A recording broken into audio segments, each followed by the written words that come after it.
In late 1973, I came up with the idea to do The Last of the Blue Devils. I was living in Kansas City at the time. I had moved from New York to Kansas City in 1970 to teach and practice law. So the opening of the film is when you see Ernie Williams, who's about 70 years old, who actually was the manager, drummer, runner for the Oklahoma City Blue Devils in the 30s, and also he had inherited a lot of money from property owned in North Carolina, which he had used to keep the band going. And the key by using Ernie is that Ernie is sort of like this wiry character who was the Jiminy Cricket type of person, who was sort of the symbolic leader. He was also the tailor. But also, by making him the star of the movie, it removed all the levels of competition between the layers of Count Basie, Jay McShann, Joe Turner, Jesse Price. And also, it also showed people like Basie that I really had an idea how the world really worked back then.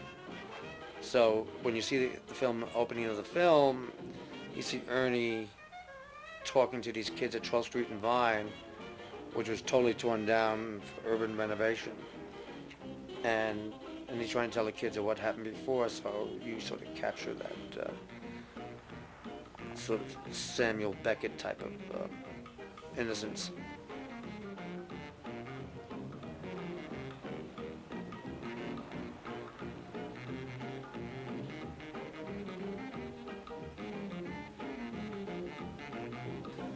The opening of the film has Count Basie and Jay McShann, Joe Turner showing up, and it's like March of 1974 where they're all walking in the snow, and even though it looks like, when you see the film, it looks like it was all shot in one weekend, it was shot over 4 different weekends. As the word got out, different musicians joined it. So at this point in the opening, the whole idea is to show Jay McShann and Joe Turner just drifting in, and also to give you an idea like the frailty of their physical bodies and things like that. So now, so they enter the foundation, and then you see Joe Turner singing now with Jay McShann, and then all of a sudden they're totally alive. I think, and the first song is 18th and Vine, which is really a homage to Piney Brown, who's the bartender back in the Reno Club at the foundation. And also, it's also a reference to how the rock and roll sort of not ripped off, but sort of took over all the sort of rhythm and blues type of singing. And also the other trick is aesthetically, what we decided to do was these songs ran pretty long, so we put the beginning of the songs in the beginning of the film, and then we ran the same song at the ending of the film, at the end of the film. So you'll get a different type of energy. So at this point you're seeing Joe Turner and Jay McShann singing together.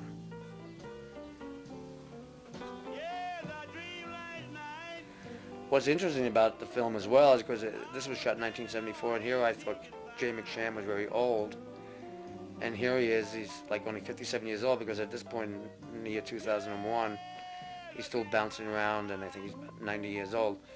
But the other key about perception of the film, and this is the advantage of hanging out a year ahead of time with these people, is that you make these movie illusions.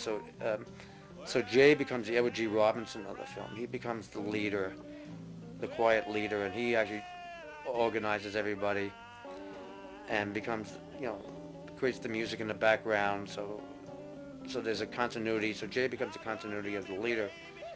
And what's interesting too is that people tend to, you think that I think that I'm running everything, but really Jay is in a way, because don't forget he was the leader. He had the Jay McShann Orchestra in the 1940s, and he was like the big band leader after Basie, who really ran things. And so what you're doing is recreating the whole continuity of leadership in a subtle way, just by the texture in Jay's face and the way he plays piano, the voice, a certain voice of authority and authenticity that Joe Turner can respond to, rather than having a young, either black or white player back him up.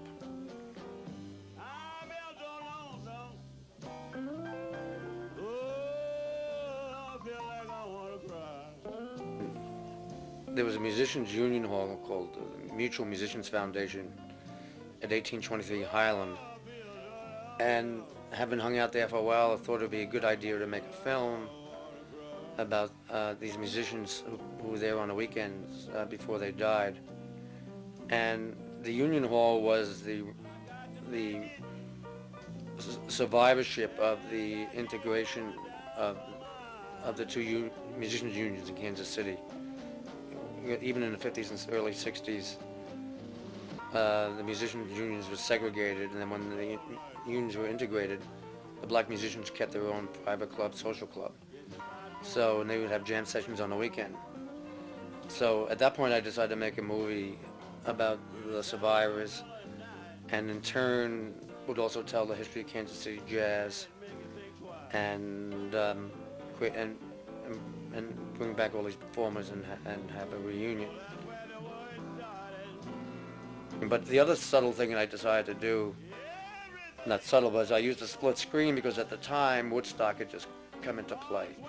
And so the idea was that we would create this connection subliminally, that it was really a music film because people saw so much split screen of Woodstock, and that they would look at it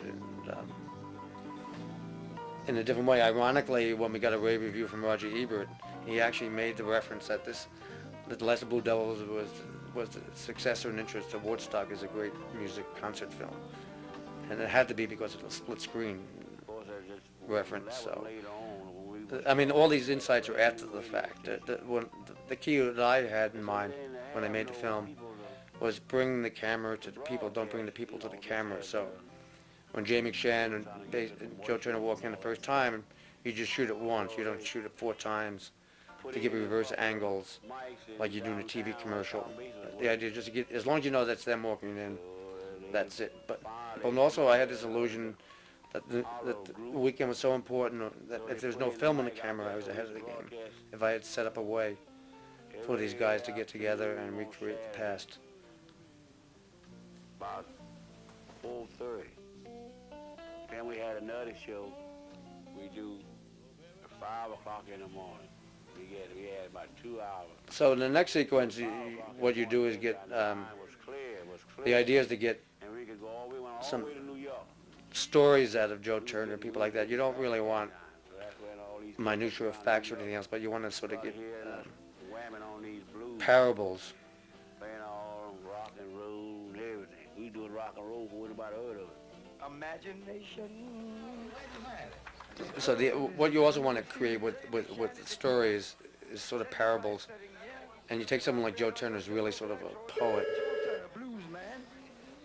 And the one thing that I spoke to Allen Ginsberg about once was that he was a big Joe Turner fan, was that Joe really couldn't read or write, but he has a great line. He said at one point, "I can't read or write, that's why I bought myself a telephone." And Ginsberg thought that was also like a Jack Kerouac haiku.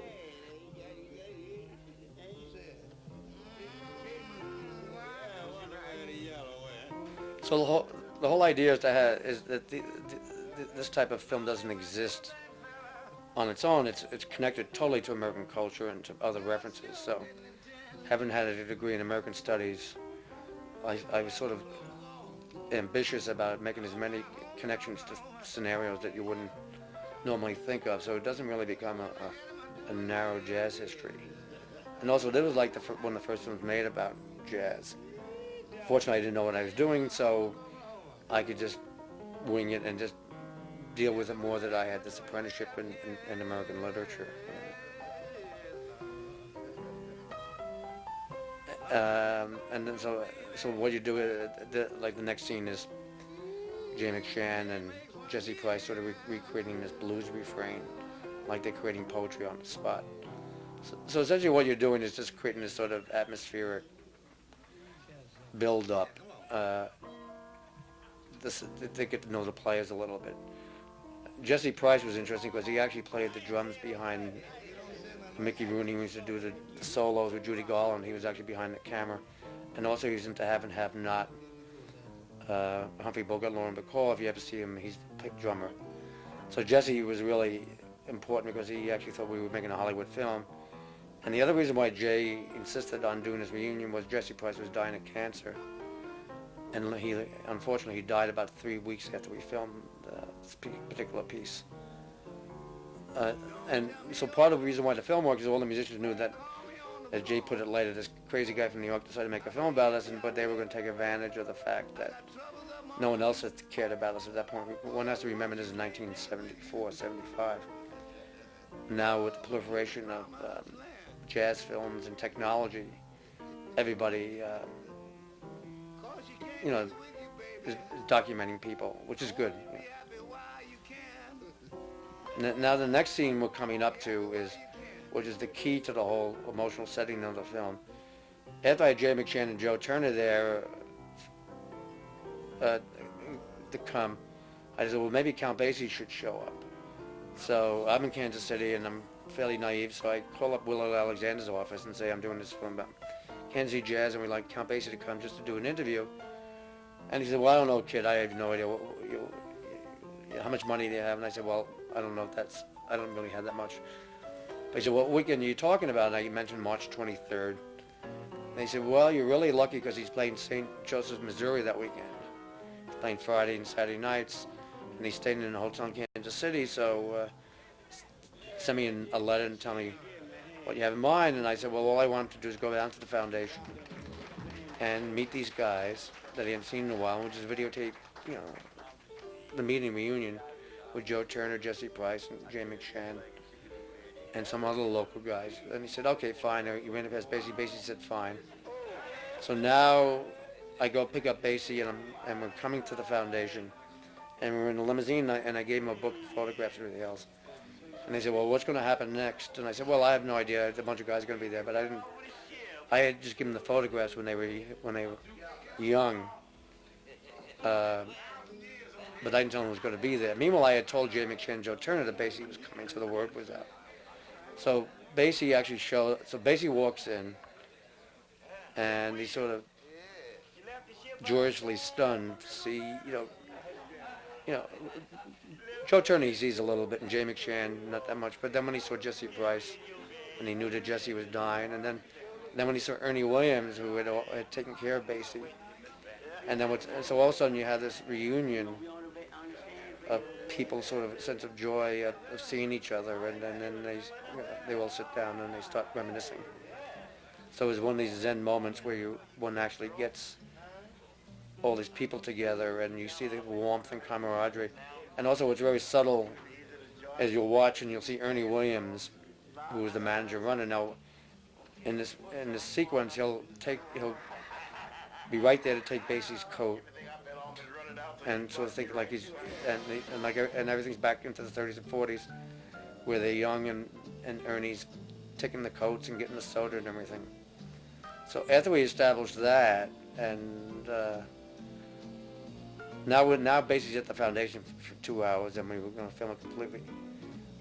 And then you have to jump cut about 1.5 years later, where I'm trying to finish the film now, and I realized I really need Count Basie on camera. So I call up Willard Alexander again, and about 1 year later, in March '75, he says, Bruce, I don't know why you're so lucky all the time, but Count Basie's playing Lawrence, Kansas, a concert. So I'll talk to him again, and so he gets back to me. He says, you could film 3 numbers, but Bill will tell you, when. And so we're at the concert with 2 cameras, and we go through. It was 4 acts, or 4 sets. Lawrence, Kansas. So I kept him saying, when we should do this? He said, no, wait a while, Bruce. And then finally, he tells me, go ahead. And what was great about it, he gave me Moten Swing.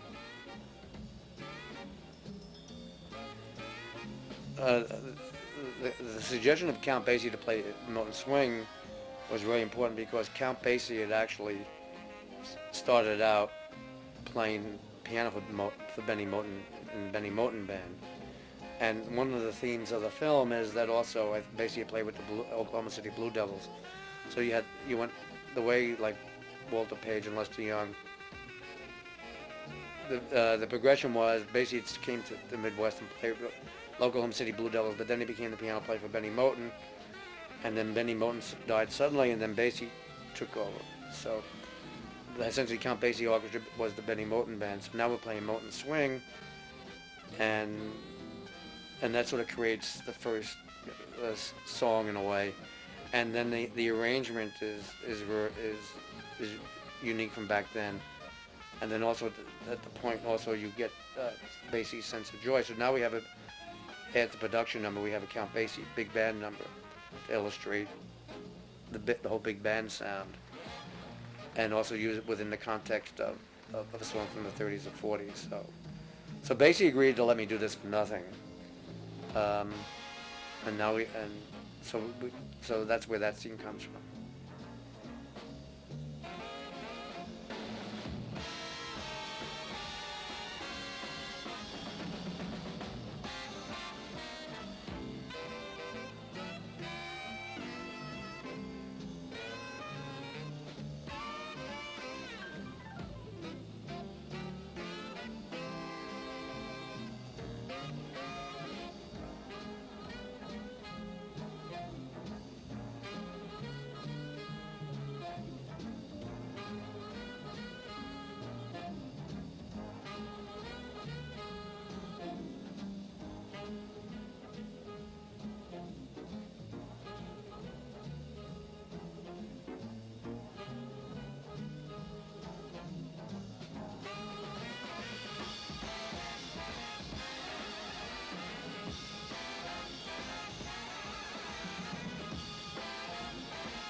What was Bennie Moten like?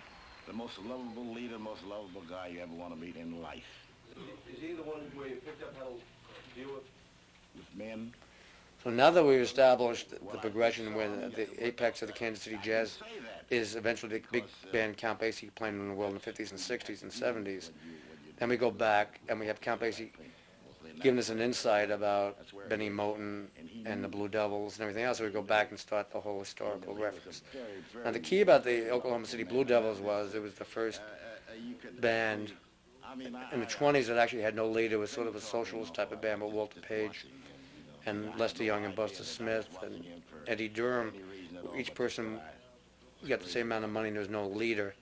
And it was a very tough swinging band, but of course with the economics of the world, eventually it couldn't exist. The other little footnote to that was that since it was taking place in Oklahoma City, Ralph Ellison at 16 used to sit in on the rehearsals. And he does explain what the Blue Devils was. The Blue Devils was a wrench that was developed to cut wire when the ranch wars. But it also had this outlaw connotation, and the outlaw connotation comes from a sense of sharing in socialism. The other reference could be, but Ralph Ellison sort of dismissed it, was in 19th century literature is that if you were depressed, you had the Blue Devils. So you see that a lot in British novels and things like that, but none of them was really depressed. It was more the outlaw connotation. And also the advantage of making the name of the film The Last of the Blue Devils was to give it a certain reference that it was beyond just a city, Kansas City, but it was a sort of a movement.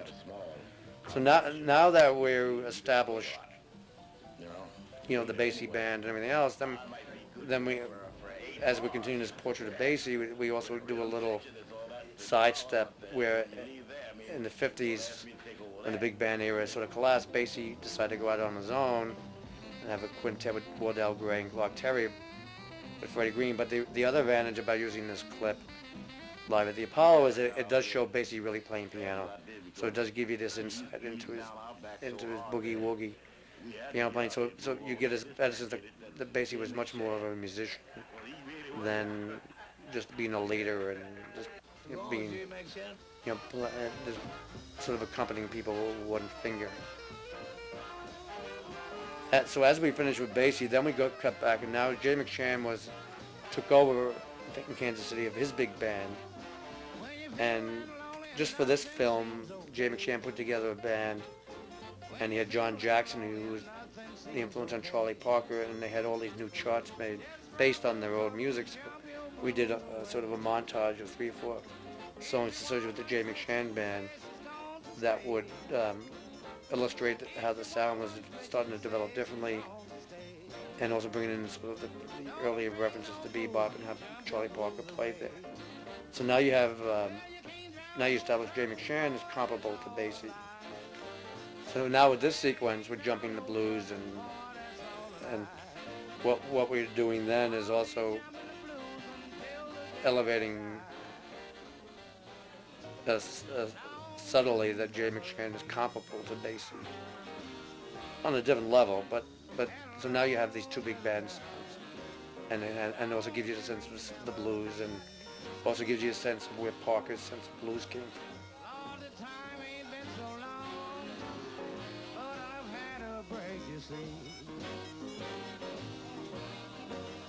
Well, I'm doing all right. Yes, Lord, I found a little Cupid doll. Well, I'm doing all right. Well, I found a little Cupid doll. Well, she lives 3 flights up, and she sends me with a smile.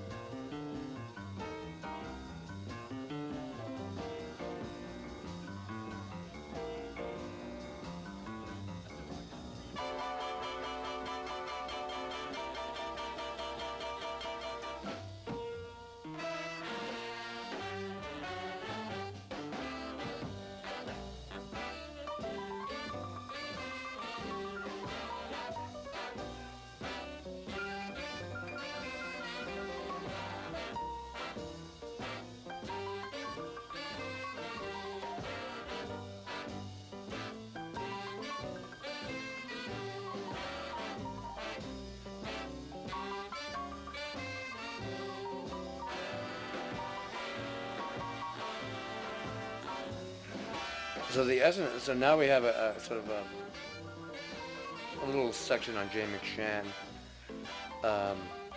with stills and everything else to sort of bring all that together.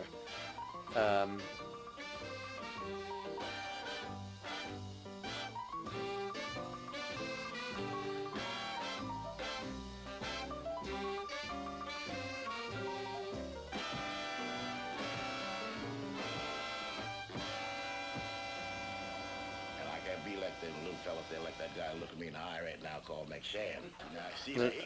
So now after the Jay McShann sort of medley, and Count Basie says, "I'm glad I got out of town," because they were really going to beat us. Then we bring Ernie Williams back as the Jiminy Cricket person again, who's going to now sort of be like this quasi-MC conscience. So now he's sort of introducing the film, and this is sort of like a Pirandello moment where you have no. Ernie thinks that he's telling the world about everything, and You got a guy here named Ernie Williams. and meanwhile, I mean, there is no real audience. But now what we do with Ernie, now we bring in the history of the Oklahoma City Blue Devils and bring that context of the importance of Walter Page and Eddie Durham and Buster Smith, and sort of show, the sort of the development of the Kansas City sound, which I'm not going to define. You'll have to pick that up as you listen to it. But also the key about Ernie is, and Nat Hentoff keeps on talking about him all the time, and one of the reasons why Joe Jones appears later in the film is because Ernie is sort of in any movement. People always think there's the great men theory. There's only 5 or 6 people, but underneath it, there's all these unheralded heroes who, for different reasons, had made the whole thing work, or had the courage to keep on sustaining, like Walter Page, and believing in him, and figuring out ways for the band to work, to take care of Lester Young. Ernie really became one of Lester Young's confidants, and also with Buster Smith, and so Ernie does have the insight to realize that there are these eccentric geniuses around who really need to be taken care of on a certain level. And so now we move into the next step where one of the key survivors of the whole Blue Devils movement was Buster Smith, who was really, really intelligent, did a lot of the arrangements, wrote 1 O'Clock Jump with Eddie Durham, and really was the backbone of the Basie band once Bennie Moten died. So now, what you actually see Buster Smith in the flesh, and most people who are into who are jazz scholars always fascinated, even musicians like Russell Malone. Buster Smith is this legend who actually sounded like Charlie Parker, and Charlie Parker learned how to got a lot of his inspiration from Buster. Actually, was part of Buster Smith's group, but also at the same time, just before Parker was Lester Young. So you had these two guys sort of reminiscing in free form, like like Waiting for Godot about Lester Young and Orange Soda, and then it gives us into humanity to the whole process, and it also shows that this music and ideas and stature doesn't come out of the head of Zeus. Whenever there's people who are around who really knew that something profound was happening, and that brings us into a whole montage of Lester Young and giving him an insight about Lester, who was probably one of the key figures that everybody looked up to because he was so cool and laconic, and he was one of the first people that sort of became beyond a musician, where there was a lifestyle, there was a sense of emulation about the Lester Young persona, and it didn't involve anything about the heroin or anything else. It was just a cool, perceptive way of looking at things. Less is more. His famous line, which Sinatra quotes, is, "Make sure you know the words to the song before you take a solo." So now what we do is we do a little musical medley of Lester Leaps In, and his protege was Paul Quinichette, who was the junior president, sounded like Lester a little bit. So now this particular sequence, because the word was building up about the film, took place in the fall of '75, because other people wanted to be part of the film. So they came out in a separate weekend. So at this point, Paul Quinichette shows up a year and a half later with Buster Smith and Eddie Durham and Charles McPherson, and we decided with a limited budget we could only do certain things, so I figured let them play Lester Leaks In. And then Eddie Durham also was very helpful, because Eddie had started out as the first electric guitarist with the Blue Devils and did write 1 O'Clock Jump and was a key arranger for Basie. So they do sort of a solo. First Paul Quinichette takes one, then Eddie Durham does one.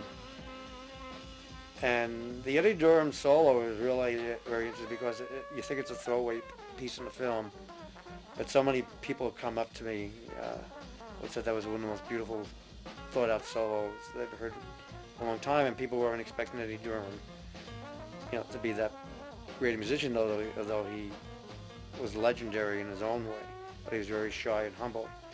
So now you have a way of giving Eddie Durham his moment in time. And then after Eddie Durham takes it solo, then we sort of recreated sort of like the jazz at the Philharmonic a little bit.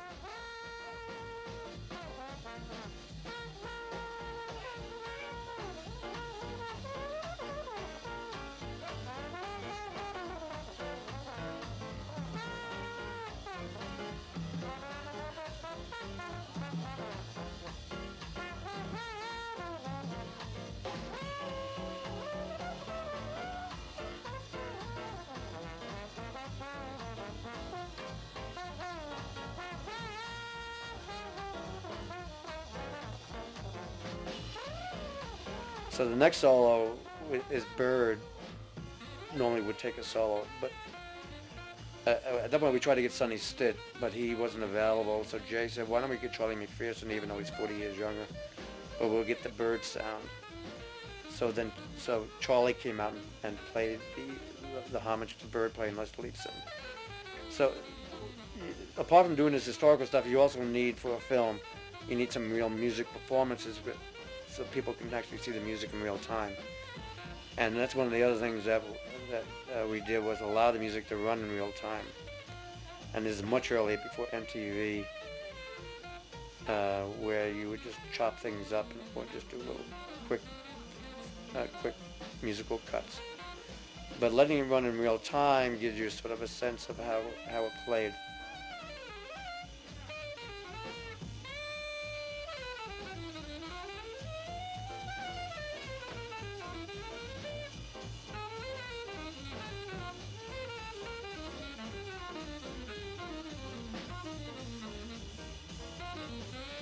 So that's the Lester Young sequence, and also Lester Young was a very integral part of the Basie band. So after this particular sequence is over, then we go into the essence of Lester Young's aesthetic purity, and also of the love that people had, and then Basie will give a one-liner about there's no one else except Lester, and so it's another way of taking time out for homages to people. And meanwhile, you're just drifting along with this reunion in a free flow association, stream of consciousness, and it's almost like you're sitting there in the Union Hall and you have a scotch and you're enjoying yourself, and you think you're in the inside. And the key also when I was making the film is to make sure that you couldn't tell that I had made it. I kept myself out of it completely. So, in fact, people actually thought when I went to film festivals in 1980, when I showed up, they thought, "What is this white guy doing here? He's 40 years old." They expected some senior African American walking up, with a cane, because it looked so much like the musicians had trusted him so much, but their story. So even though I never made a film before, I had some sort of intellectual discipline to keep myself out of it, which is probably key why these things work. And also the musicians can pick up at it right away. That it's not your ego, you don't have to be on camera introducing every act or being on camera interviewing them all. So when in doubt, I always went for the emotionalism of it. And there's a great moment when Count Basie's talking about Lester and his tears in his eyes, and there's only one Lester, And that's worth, that's those type of epiphanies that one's looking for. But I mean, it's coming through these instruments. Other than our rhythm section, I think the band was mostly built around tenors. So now that we've sort of finished with the Lester Young insight, now we go to Jumping at the Woodside, which is another big band Basie number, which actually does the whole, what Lester was alluding to a little bit earlier with the tenor battles. What we tried to accomplish was to illustrate the tenor battles that existed in the Basie band back in the 30s with Herschel Evans and Lester Young, and then also Ben Webster a little bit, and I don't know if Chuberry, but the whole idea was the tenor battle was one of the big showcases of the Basie band back then, would create all the excitement. And Jimmy Forrest is sort of like the heir apparent. He had the big, large sound, which would create all that stuff, and then you have the big band part of it. And here's another example of Basie's insight. Was we were only allowed to do 3-4 songs, but Jumping at the Woodside was an encore at the University of Kansas's concert. But by having it as an encore, it had its own incredible energy to it. So also that gives you the energy in the film, and also after we went through this whole period of stills and stuff like that, now you have this incredible energetic moment in live music with a big band. And also, you have the cutaway of Basie and watching all the stuff and enjoying it in real time. So there's another example where Basie's, totally aware of what's going on as well. And then you do get this sense of excitement of what it would be like to have heard the Basie band in all its power in the 30s and 40s. And then you also have the reference with Joe Turner. The Woodside is the Woodside Hotel. And it also captures when the Basie band came to New York in the Battle of the Bands with Chuck Webb and Ellington, what they actually were playing, where that power came from.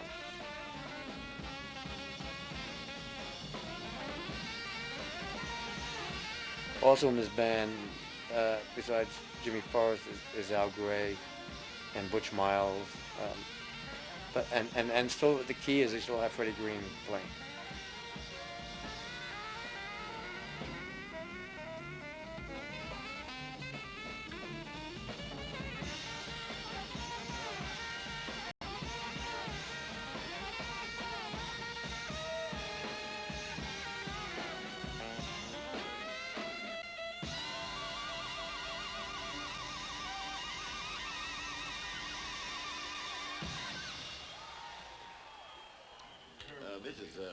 So now that we're finished with that, then we go back and forth. Now we're still back at the reunion, and now we do a little mini tribute to Andy Kirk until the real thing comes along. And it's played by a bunch of the guys who were all the sidemen back then, who still live in Kansas City, who were retired as mailmen and school teachers and things like that. So they do an a cappella version of Until the Real Thing Comes Along, which is good in a way, because then you had this whole thing about, a whole idea about singers and songs, and it just creates a certain other texture to it, and just another piece of information. But essentially, the key is that you're having this musical cavalcade of songs going on. So this is sort of like two birds with one stone. Andy Kirk, a vocal different than Joe Turner, and survivors of the era who didn't wind up becoming professional musicians, and since they didn't want to be on the road, didn't join Basie Ellington for 30 years. They stayed in Kansas City and did local gigs and everything else, but retain their dignity. I mean, a couple of people in there is like Herman Walder and Piggy Minor, who used to play with Jay McShann.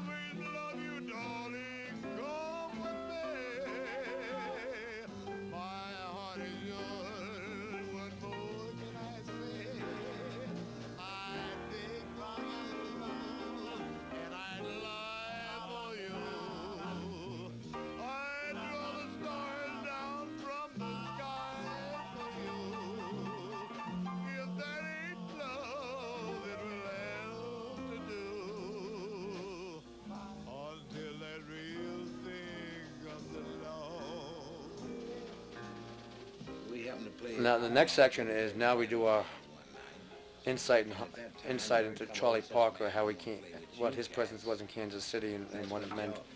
And then Jay McShann will tell the story about how Charlie Parker joined the band, and his version of where the nickname Bird came from. So it's part of this ongoing oral history of, where the title Bird came from. But this was done in 1974, so this is probably a version that's as good as anything else. And then what also happens, then at this point, after we establish Charlie Parker being with the band in a sort of a fun sort of way, and all of a sense of being on time and everything else, then we go to Buster Smith, who actually had hired Charlie Parker to be in his band. And so you get the how Buster Smith reminisces about Charlie Parker, and how this is probably the most key part of his life, and how that no one really understood that Charlie Parker was this genius, but they had a sense of it. And also the way the world was structured back then, they couldn't figure out how to really bring Parker's music out into the world. And so there's always this ongoing debate about whether or not the Bird sound was developed at Mittens in collaboration with Dizzy Gillespie and Monk, and Kenny Clark, or Max Roach, or the sound was really formulated and developed in Kansas City, and then Bird brought the music to them, and then that particular double time and everything else was already preconceived in Charlie Parker's mind. And I think if you listen to Buster Smith sounds like Bird completely, and so does John Jackson. So it sounds like that he had already, to use the analogy of literature, it sounds like he had written his first novel already and figured out what was going to be his approach, like Fitzgerald or Hemingway. Then came to New York, and then once he got involved with other people, and at that age when you're younger, there's always a group of people who try to develop art, like Jackson Pollock and de Kooning and Franz Klein, or in Paris, Hemingway and Fitzgerald. That was what they were doing at Mittens, but the genius a pocket had already been formulated already, and Buster talks about that and explains it. So he's sort of the witness to say that it was there already, rather than Dizzy and Max Roach and them coming to him. And I think, in hindsight, you look at it that Dizzy and Max Roach were great musicians, but they really didn't create anything that original compared to what Parker was. And it sounds like Parker's genius was there already. Monk is a separate issue because he was on his own parallel path, and no one ever. People almost keep Monk separate from bebop, so Monk becomes not a part of that theory of bebop. Was invented at Minton's in the mid-40s. And also the other little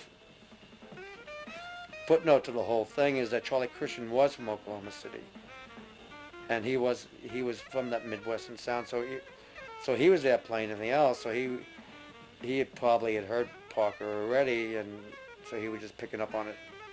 But I don't think he. I think they were all great audiences to Bird as he was working this out. So that's the whole reference to Charlie Parker in the Blue Devils. But it does show that eventually in the Clint Eastwood film Bird, that that the music, that Parker's music, which changed jazz, started in Kansas City, and eventually that was the birthplace of bebop in a way, not or the birthplace of Charlie Parker in particular. And one also has to keep in mind that unfortunately his drug problems were already pre-existing in Kansas City already. So it wasn't like New York had corrupted him. The world was corrupt already. That changed the whole style of the saxophone, the whole world. Bird and Diz. So now as we sort of finish with Parker and we have this little interlude of Count Basie, the sort of aesthetic relief.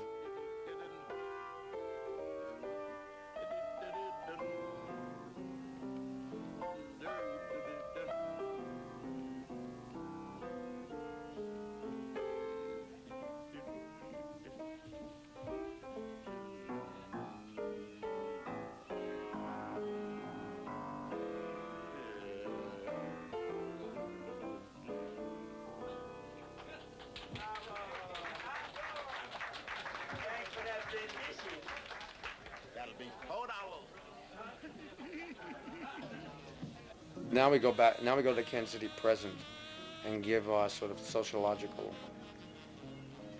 historical context. We actually show Kansas City today, where all these great places were.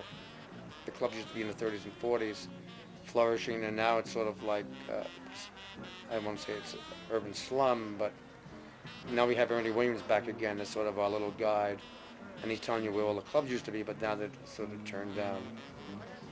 Barbershops and things like that. And also what's very interesting, since this was done in 74, 75, and you see the people on the street, they were all dressed like they were from these black action movies from back then, Bucktown, and the Pamela Greer, Fred Williamson type of movies, with the big hats and everything else. And meanwhile, Ernie is walking down 18th and Vine, saying this is where the clubs were. And it also shows the benign neglect of the power structure in Kansas City at that point. At this point, Kansas City now, this is in the mid-70s, could care less that one of their key traditions was Kansas City jazz, where now they're much more comfortable with Thomas Hart Benton being from having his work from Kansas City, and also a very good novel, Mrs. Bridge by Evan S. Cannell Jr. So this becomes what Kansas City tries to be, and it also tries to be, like they say, the Paris of the United States with the boulevards and things like that. So everything becomes sort of sanitized in the white part. And actually, Kansas City was still one of the most segregated cities, even when I was there in 1974. But the essence was to have Chinese art at the Nelson Museum. But it was sort of like no one really cared about any of these things. Now today, in year 2000, they've created sort of like a baseball museum, sort of like a Disneyland of black culture. They emerged from Kansas City, so they have a jazz museum, a baseball museum. Satchel Paige actually lived in Kansas City. But one tends to forget that it's 25 years later that they decided to do these type of things. And then we end the tour of Ernie with Arthur Jackson playing Body and Soul, which sort of gives us a melancholy feel to the statement, which I'm not really articulating in the film, but then that's also the local musicians are still here. It shows that they're really good musicians. And then you sort of get indirectly, you're still getting, what you want to keep on doing in the audience's mind is keep this impression of the saxophone as one of the key instruments of the Kansas City sound.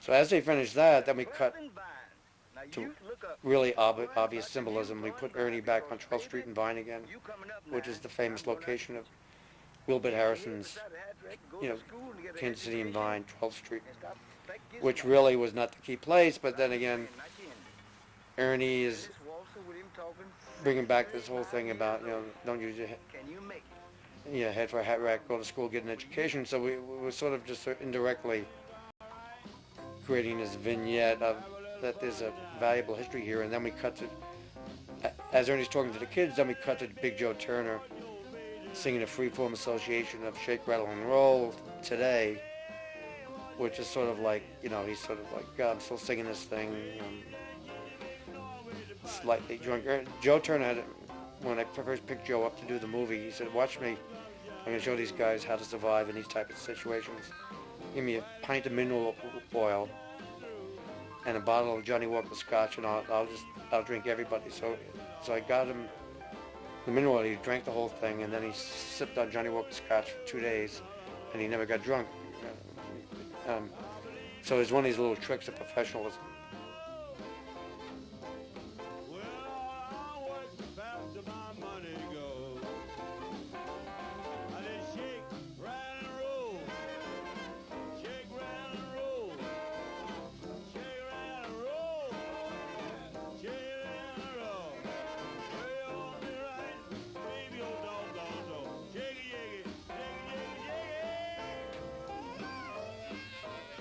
But I was working for the woman that had the name. Her name was Claudia Ware. She was a big, fine chick in Texas. Slept with a 45 on the dresser. Pearl handle nickel plated. So you don't mess up too much, But she say, sit down, you sit down. You have breakfast, you have breakfast. Well, I mean, so as we finish with Joe doing Shake, Rattle, and Roll, the show where he had wind up, then we cut to him actually doing the hit record Shake, Rattle, and Roll live at the Apollo when he was this tall, good-looking guy, and he was at the top of his career in the 50s, and he became a rock and roll star.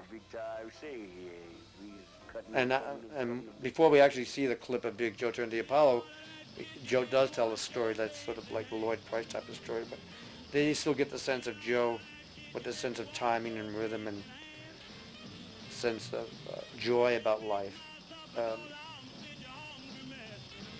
And so in a sense, this is also the Joe Turner's impressionistic essay. And now we come to Joe being cool at the Apollo singing Shake, Rattle, and Roll.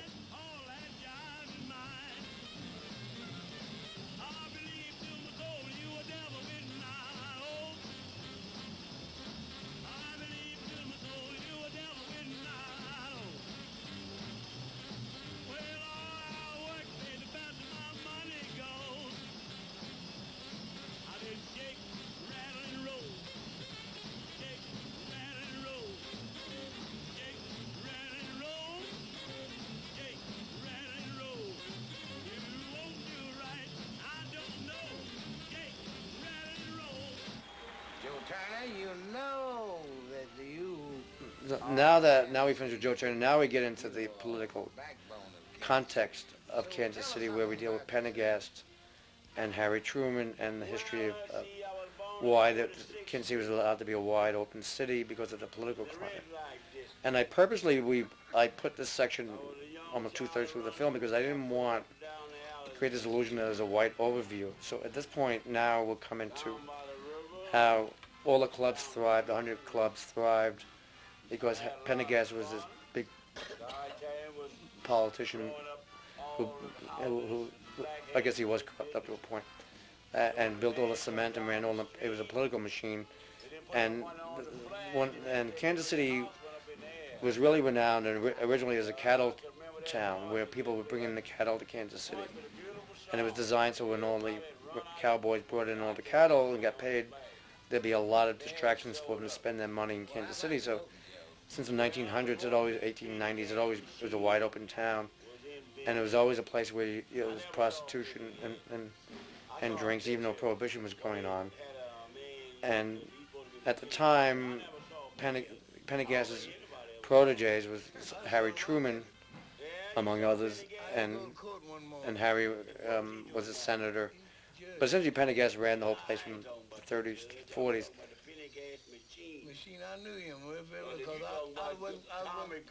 And as we set this up, then we go back to a club owner named Milton Morris, who had a club back then, who actually tells us what it was like back then with a lot of hyperbole. But essentially, he gives his story about what Kansas City was like with a certain engine. And the wonderful thing about Milton is that Basie still loves him. And when Basie came back in '74, we went by and said hello to Milt. And then Milton also gives the history of Pendergast and Truman and the gambling. And then he also gives us the whole idea of what musicians were there. And so now you have the political, sociological, economic subtext, and also the sense of the wide openness. And also the wide openness did support the music. So this is sort of the lighthearted insight into what the underlying capitalism was about. The whorehouse and blow and have their rehearsals and their jam sessions. We had broads, we had everything happening. Everybody was happy, plenty of money, plenty of fun. Well, I had a drugstore in bootleg days, and the day they repealed Prohibition, that was the day I made a bar out of the soda fountain. We're back in the early 30s. That's when Tom Pendergast had the West Side. It was the time of Al Capone and Johnny Elijah and those kind of people.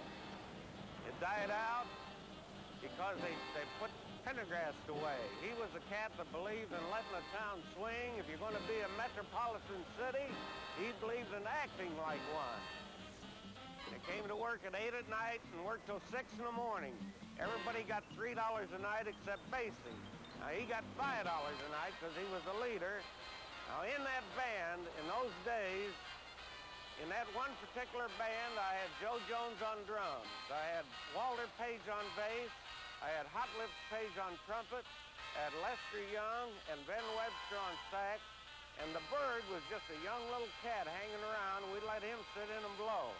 But George E. Lee was the director of the band, and Julia Lee played intermission. That was my first band, and I wish I'd signed them the contract. At some point, too, now we go into, after we saw the sort of history, the political history, now we bring in a whole bunch of new people who actually came out for the weekend, like Joe Jones, who wanted to be part of the film. And the one thing about Joe Jones was he was almost in every band, and Joe is another type of leader. When he didn't want to be paid to be in the film, but the deal was when he came out to Kansas City, I had to find a children's hospital for him to visit every morning before we did the filming.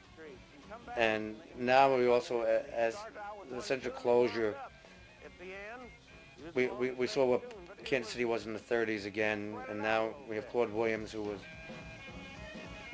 with Jay McShann and is still 90 years old.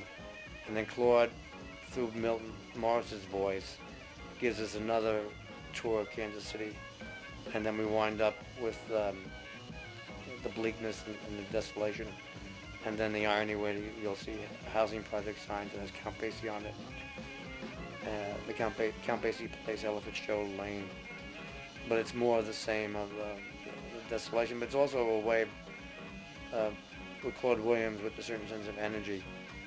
We keep on playing, and then the background is Gene Ramey, who was the original bass player with Jay McShann in the 40s, and also backing up Claude is Gus Johnson, so we have the original rhythm section of Jay McShann's band in the 40s, although you don't see him too much, but now you have, you have Joe Jones, Freddie Green as Basie's drummer and bassist, and now you see Gene Ramey and Gus Johnson as part of the Jay McShann thing. So it's just a sense of thoroughness, because at this point you don't really see these people on camera.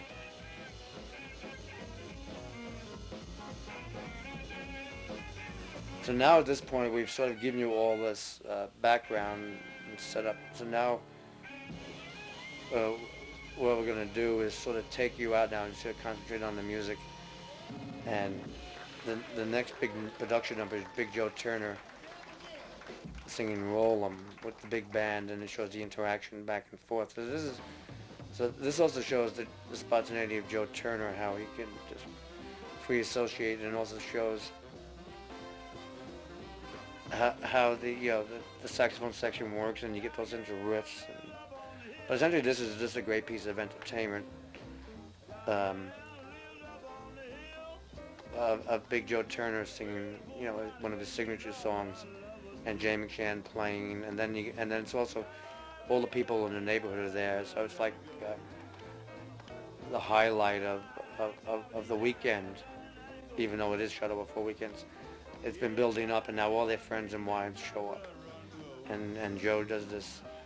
What you've seen in the film is 7 minutes, but this went on for about 19 minutes. And there's one solo a little bit later on by Ben Kennard, but essentially it's Joe Turner, Jay McShann with the big band enjoying themselves.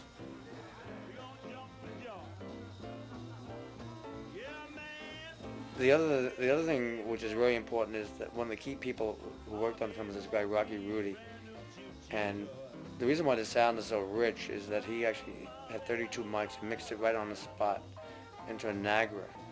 So that sense of rough, clear texture, immediacy is there through the film. So it doesn't have, it's not separate channels or anything. So it really connects to sort of aliveness of a live performance. But actually, having gone through 32 channels originally, and then he mixed it on the spot.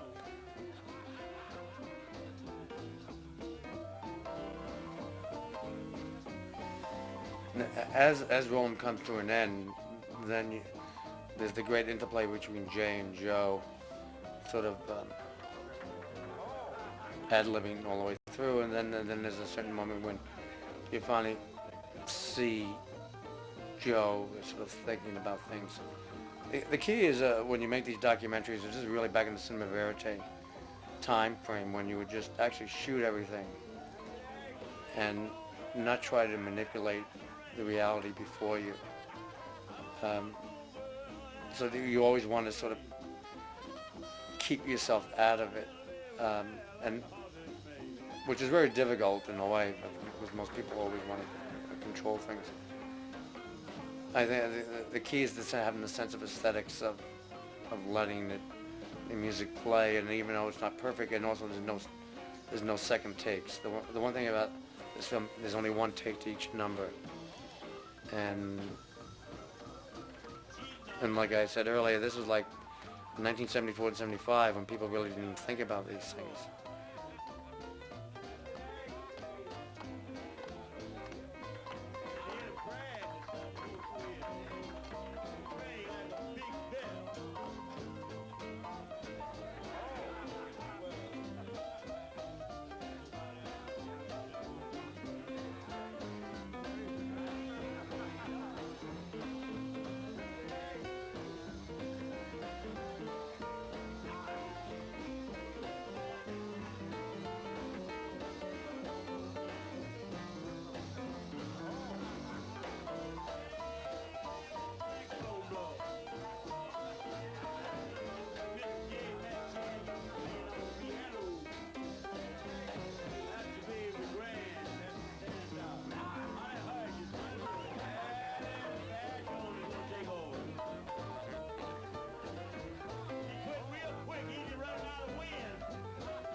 So now the illusion of the one-day reunion keeps on rolling along, and you see Jimmy Forrest and Ernie, and you'll see Baby Lovett, who was actually a drummer back with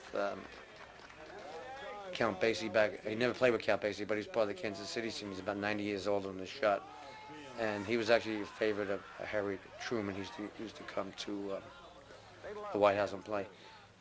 So now we go back and we start getting in the reminiscences again. And then, so the next sequence is Richard Smith, who was the head of the Black Musicians Union, who now sort of gives us a little insight about Walter Page, who was the bass player and the leader of the Oklahoma City Blue Devils. And what we're trying to always do is just keep on bringing you back that for every Count Basie there was another key person who you might not have heard of, who might not have survived. You know, the march of history in a sense, because they didn't leave Kansas City and there wasn't any film documentation. I'd say that any one human being that I knew. So now this is a little bit of homage to Walter Page. Walter Page and sit there all night, and he would explain to me everything he was doing, how he would build behind this soloist and behind the next soloist and so forth. It was a jam session one time. And also get a sense of the joy. And then now you see a little moment of Bud Johnson, who was another key side person with the band. And so now we're back to doing a mini jam session the night before, which is part of the whole weekend. And usually it has a rubber tip on it. This time Page's bass didn't have his rubber tip, and it kept on slipping. It slipped back, and every time it would slip, he'd take his bass and he'd hit it down on the floor, and he'd start playing again. And it'd slip again, and he'd hit it down on the floor again, and he was reeling back and forth. And the third time he hit it, he took it and he slammed it down, and the bass, it just exploded. And it broke into about 15 or 20,000 pieces. Strings went every way and everything, and all these other bass players, you know, were standing up playing right along with him, see, and everything. And so when his bass went to pieces, he reeled back and he looked around and he says, "Give me another bass." And all of the bass players grabbed their bass and departed from the stand. They didn't want any parts of Walter Page at that time.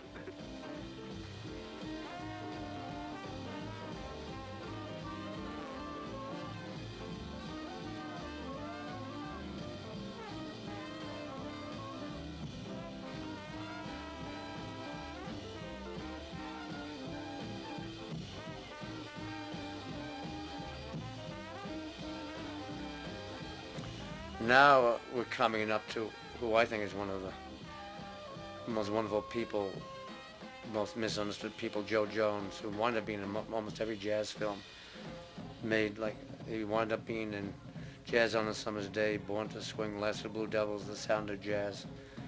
But he was one of the great drummers, and he was very knowledgeable, but he just wouldn't put up his threshold of perception was very high. So if you can figure out what he was getting at, then you just should just move away. So, but he was the one that came up with the idea that we should have a drum duo with him and Baby Lovett, who was 90 years old, because Baby Lovett's never gotten the attention. So Joe sort of directed this sequence, and I always use this as the Samuel Beckett sequence of two characters alone drumming all the time. So what they do, so Joe sort of allows Baby Lovett to sort of execute these sort of drum solos and also show you how it's done. But it's so pure and untarnished. And the other reason why we put it here as well, from a practical point of view, is now we're 4/5 through the film, and it's a 90-minute film. You have to get people to wake up a little bit. So if you start playing drums a little bit, that'll get people revived a little bit. So it has a twofold purpose. So a lot of times things are in these films for about 6 different reasons. But essentially, this is sort of Joe Jones really knowing that Baby Lovett should be seen, and there's no other way to really give Baby Lovett the exposure or the opportunity to be seen as who he is. Because here's another person who's lived in Kansas City all his life, never left, but constantly played the music all the way through, and every drummer who became much more successful financially or different cities, remembers that Baby Lovett really had the magic touch, and he had a certain way of doing things. So this is sort of like one of these moments of stopping time and allowing you to contemplate, I guess, the human condition. Very simple. The bass drummer only used one beat on 1 and 3.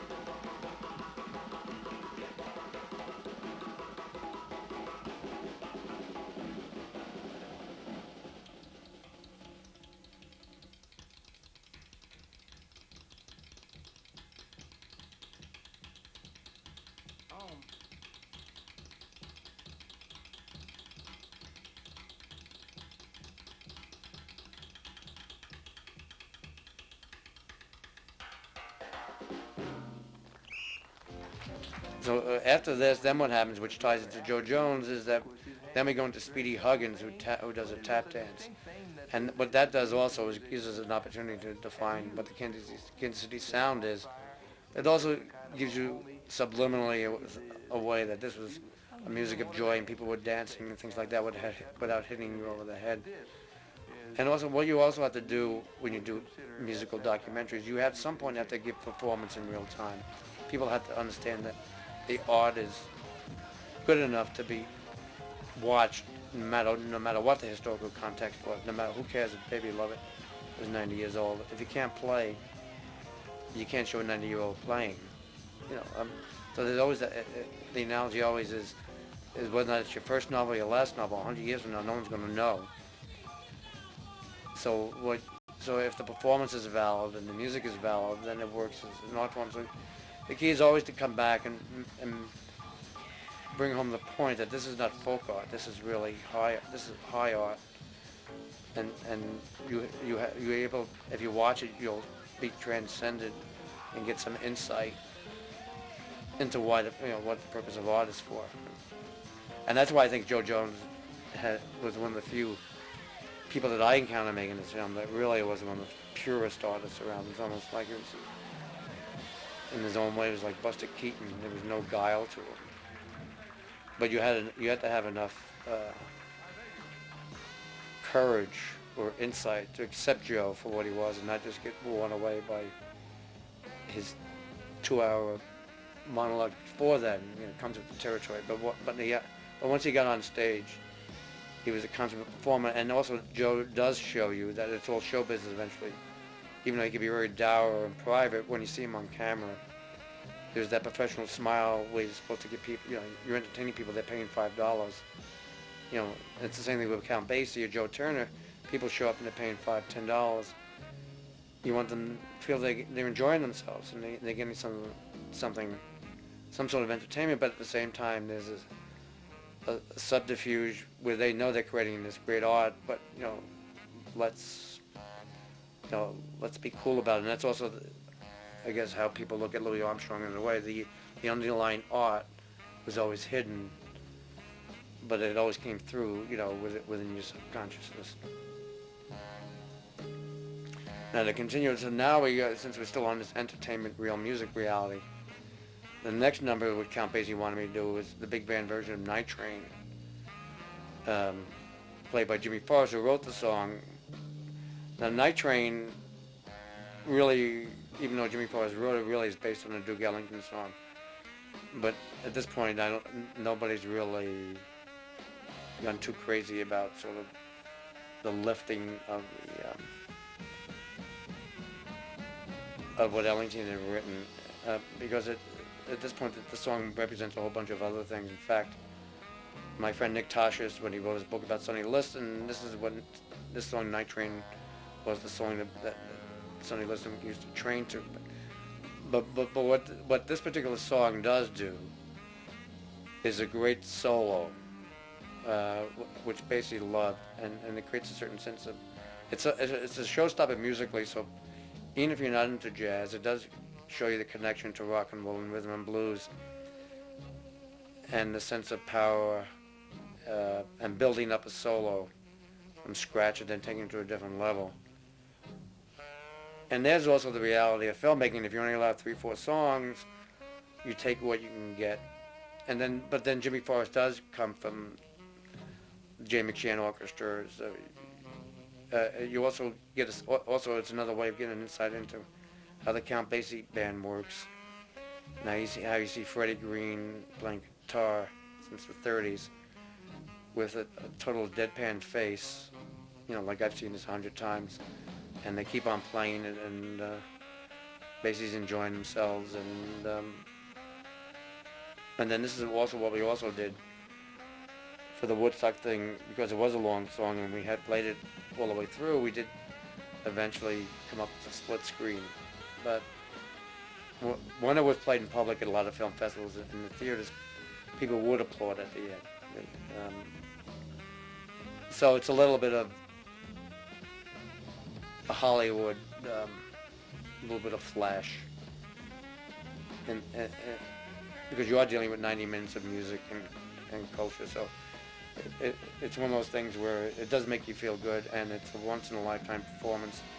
And Jimmy, because it was on camera, according to his widow, he said this was the best interpretation he's ever given of it, and he must have played it 2,000 times. So on that level, it becomes somewhat valuable. One doesn't want to get too grandiose about this.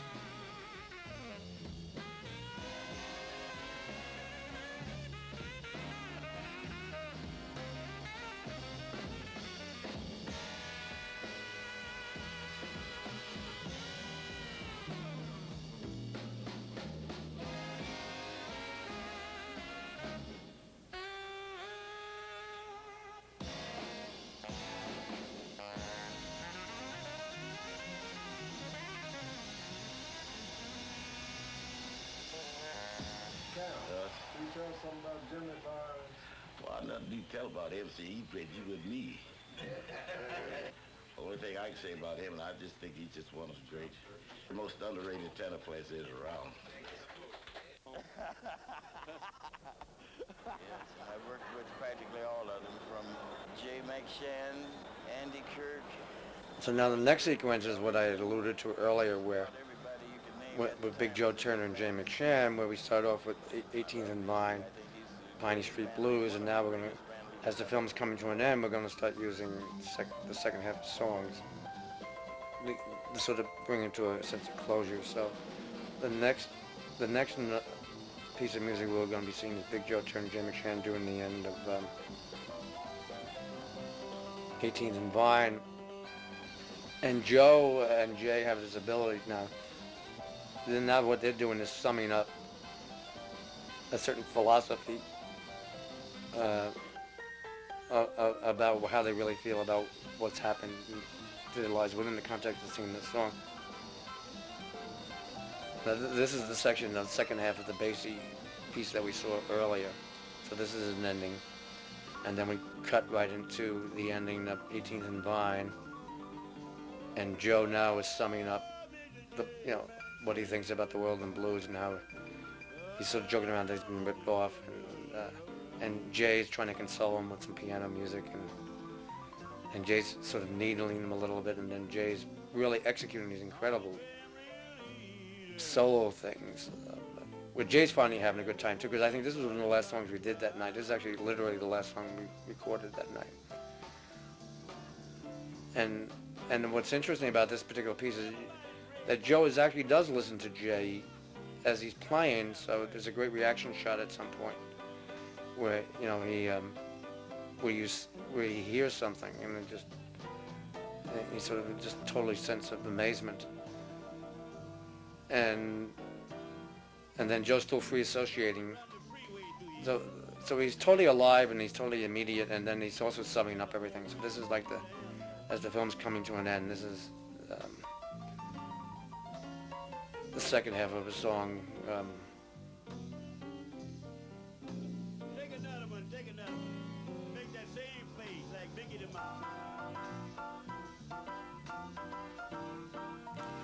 At this particular moment, Jay is really, you finally realize how great Jay McShann is as a musician and as a person within those 20 seconds, where he can just go from this type of piece of music to a certain sweetness and back again to something really hip. I think the one thing that what I finally realized about Jay is, and Joe too, is how hip, how really hip they are. They really know what's going on. It's a much more, well, people ask me how I could, when I was doing the Clint Eastwood documentary, and how I could deal with Gene Hackman and Meryl Streep and James Gunn. I said, well, yeah, they're a piece of cake compared to the real strong people like Jay McShann or Joe Turner or Basie. McShann and Turner, basically, they really get it about life and how it works. They wouldn't have survived and had this great careers, sense of artistry over 40 years if they really didn't get the sense of understanding about life.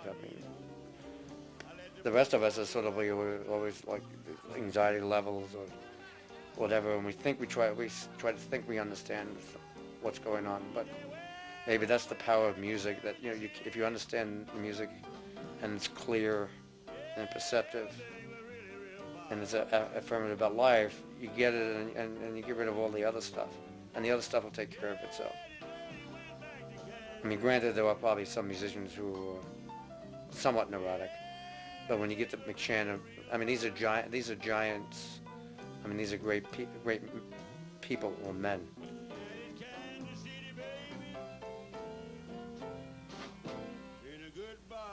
And I think that's probably why the film ultimately worked, is that it's very rare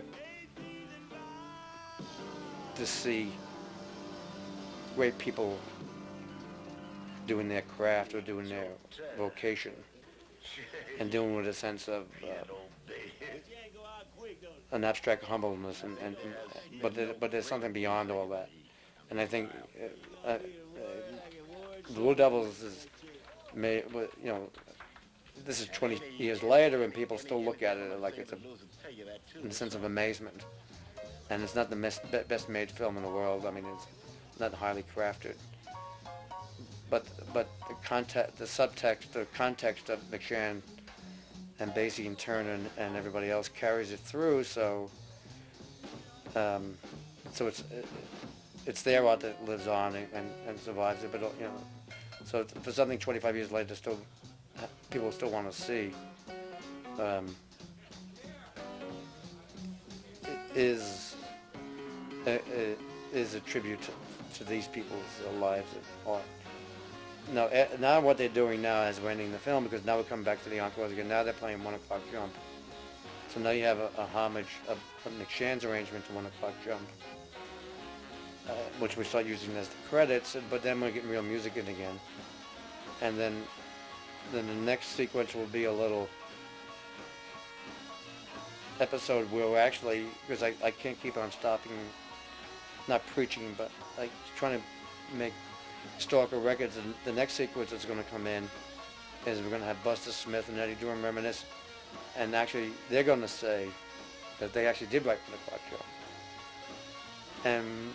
And so what you want to do is sort of create this 90-minute reunion thing where there's always somebody's got at some point going to say, well, remember, I really did this, not somebody else. But also it's important that everybody gets the proper recognition.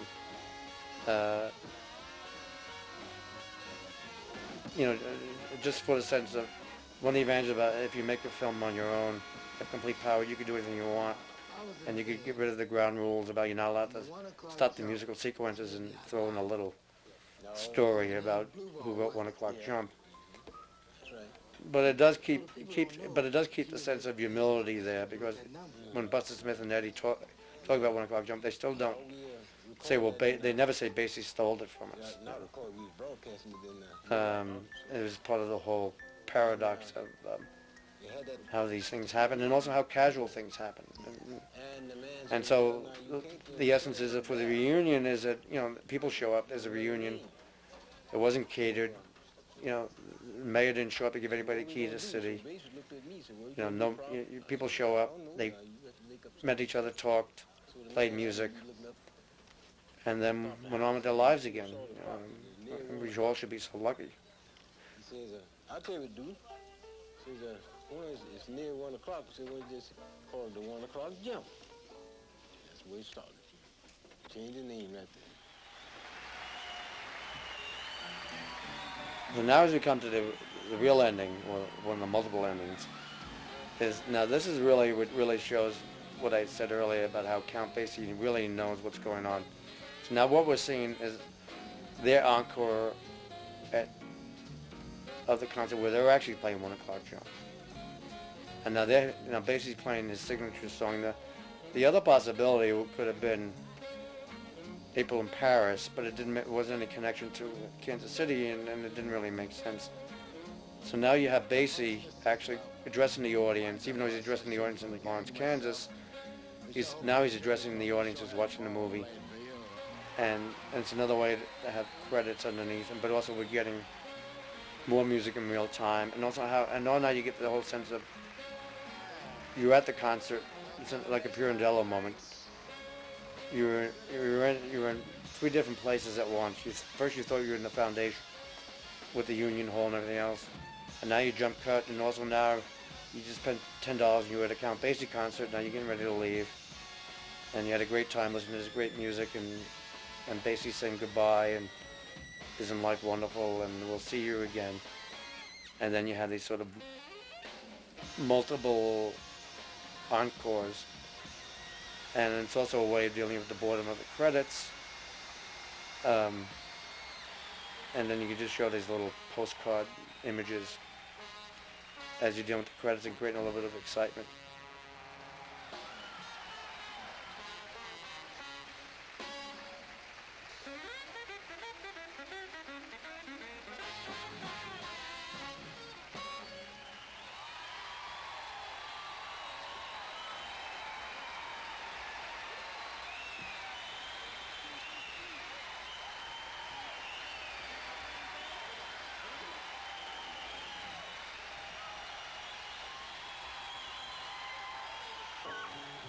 And then, as this winds up, then we go back to the Foundation again.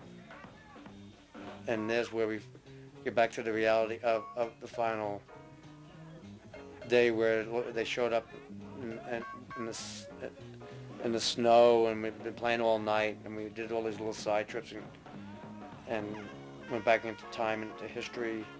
And now, I think one of the first people to do this was now what we decided to do is bring everybody on stage and ID them, so you get an idea who each person was. And then also the way it was designed is that we found every shot where they were touching each other or something, so you have this sort of sense of warmth going on. And so it brings you back to the next. So also you see the whole 25 people, and Count Basie's getting ready to leave, and so this sense of joy, but it's better to have the credits at the end, and now it reminds you of the dignity and coolness, whatever, the warmth of everybody you just saw, and now you can go back and think about everything. Now there's a little thing with Buddy Anderson, who's a great trumpet player with Dizzy, who had some mental problems and he could never play, but he was one. There's another example where Dizzy learned a lot from him in the early 40s. He was playing in the J. McShann band, and then whatever he got from him went on, and Charlie Parker used to play with him. So this is a very oblique reference to Buddy Anderson, but now you see Buddy doing whatever he is, and then you have this sort of, not Charlie Chaplin, but you have this sort of this person who's just been totally outside the whole history thing, and he's still there right in the middle of the music, like Ernie. He's part of it, and he's in his own world, and he has these dreams, and he did participate, but he's still living off these dreams, and so the dreams go forward. So as Basie leaves the Foundation, he's saying goodbye to everybody, and then he leaves. Ernie comes back again, remind the kids, you know, you better know about this stuff. Think about everybody. So then what's good about it, you have this sort of litany of everybody who's in mind, and then now you come back here, you saw these people so vital and energetic, and now you realize that they're all in their 70s, a national treasure. But even though their physicality is sort of waning a little bit, their minds and hearts are working as wonderful as ever.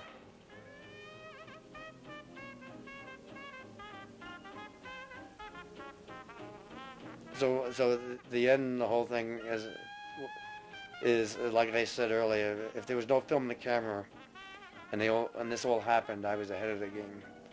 But since there was film in the camera, and the sound guy knew what he was doing, and Count Basie and Jay McShann and Joe Turner and everybody else trusted me, it's a sense of amazement at how wonderful the whole film turned out, and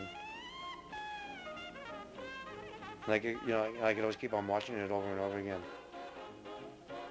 Hopefully you will as well.